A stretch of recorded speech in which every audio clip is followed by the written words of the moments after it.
As you know from the previous video, our desire is to get a variety of different automation targets into this app integration area. A problem can exist when you work in a corporation. They may force you to go through an internet proxy to be able to connect to the internet. In that case, when you do click on this package manager here and you go to available and all, you actually won't see any options in here. The only thing you'll see is this core activities.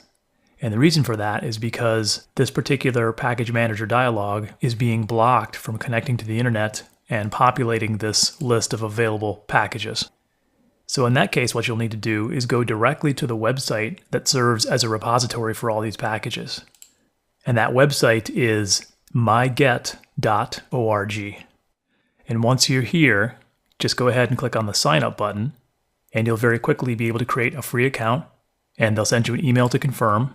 And once you get that, you'll be able to sign into the site like this. So once you are inside, it's not necessarily obvious what you need to do, but in some of the UiPath help documents, they talk about this URL right here, which is myget.org/feed/packages/workflow.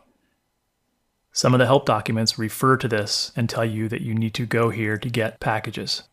So when I hit return, you can see that I'm presented with a list of all the possible packages we're going to need to be able to interact with these various targets. And at present, there are 2 pages worth.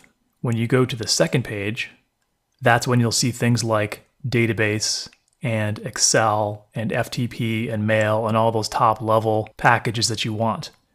What I've done is on my local machine, I've created a directory in C installers NuGet. And of course, you can put this folder wherever you want.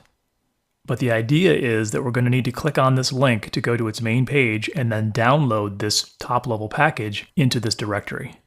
And once we've done that, we'll go back into UiPath's Manage Packages, and then we can right-click on any one of these nodes, and this little Configure Sources thing pops up.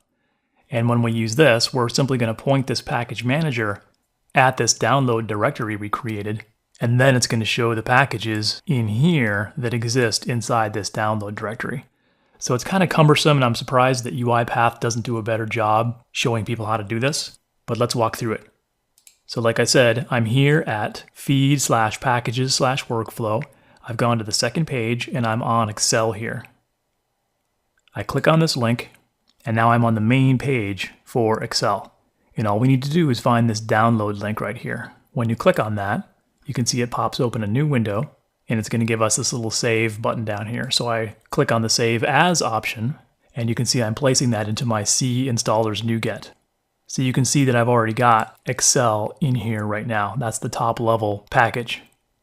So then I would hit the back button, and I would jump back and get something like Terminal, for instance, which would allow me to connect to mainframe terminals. And again, I would click on Download, pops open the new tab, gives me my Save As option down here, and I will save my terminal top level package. Once it's downloaded, it gives you this option to open the folder or view downloads. So I'll just go ahead and close that because I know right where it is. So you can see here in my C installers NuGet, I now have this terminal activities, and the version number here, 10271, matches what I just downloaded from the website. So at this point, like I said, we jump in here to Manage Packages. We right-click and we say Configure Sources. And you can see I already have this added. And the way that I got here was to simply go down to Source, and I click on this little Browse thing here. And I scan through my C drive to find that location. So Installers, UiPath. And when I click on OK, it places that path here. And it looks like they might have a bug in this thing, because once I've done that, I should be able to type in the name of it here, because that's where this downloaded name came from. You can name it whatever you want, and then it's going to show up here in your list. So since I can't type this in, I'm just going to go ahead and click on the plus button. And now you can see it's giving me an error, and it's giving me an opportunity now to go ahead and change this value here and to go back and reselect my source. So ultimately, you can see that you just need to select a source directory, provide a name, and then click on the plus button. And that's how it's going to wind up over here in your list. So since I've downloaded several of these top-level libraries, they are appearing in here. And there's my terminal that I just downloaded. So you would think it's as easy as just going ahead and clicking on install. You'd be wrong, because in the process of trying to install terminal, this terminal package actually has dependencies on other packages. And as we discussed, this package manager window cannot get those dependencies because it can't get through your proxy. So what that means is you're going to have to go out and you're going to have to download each of these dependencies as they pop up and then try the process again. So I'm looking for fluent.ribbon. I'll jump back to our site and go back to this packages area here.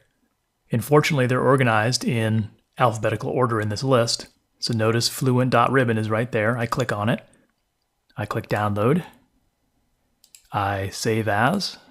I make sure it's going into that same location with all my other packages that I've added as my source.